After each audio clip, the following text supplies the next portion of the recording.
Seven up প্রতি বিশ্বকাপে এলেই যেন এই ট্রলের কথা বারবার করে মনে করিয়ে দেয় জার্মানি। তবে এবার আর ব্রাজিল নয়, সেলেসাওদের সেই বিখ্যাত সেভেন আপের ক্ষত এবার হয়তো কিছুটা ঘুচতে পারে।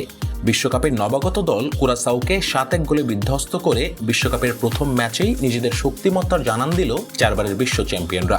গেল 2 বিশ্বকাপে গ্রুপ পর্ব থেকে বিদায়ের ক্ষত ভুলে আবারও বিশ্বমঞ্চে নিজেদের আধিপত্য ফেরাতে চায় ডায়মন্ড শেফটরা।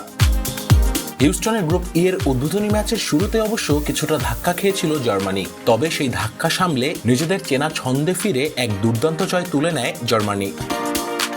এই 7-1 ব্যবধানের জয়টি ঠিক 12 বছর আগে 2014 বিশ্বকাপে ব্রাজিলের বিপক্ষে জার্মানির সেই ঐতিহাসিক সেমিফাইনালের স্মৃতি মনে করিয়ে দেয়।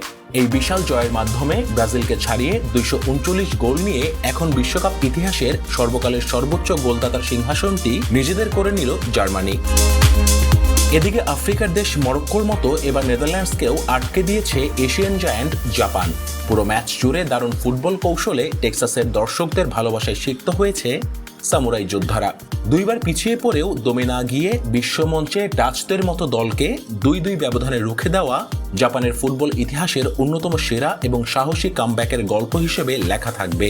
গ্যালারিতে থাকা হাজারো সামুরাই ব্লু সমর্থকদের জন্য এটি কেবল একটি ড্র বা 1 পয়েন্ট ছিল না, এটি ছিল বিশ্ব ফুটবলে জাপানিদের বুক চিতিয়ে লড়াই করার এক মহাকাব্য।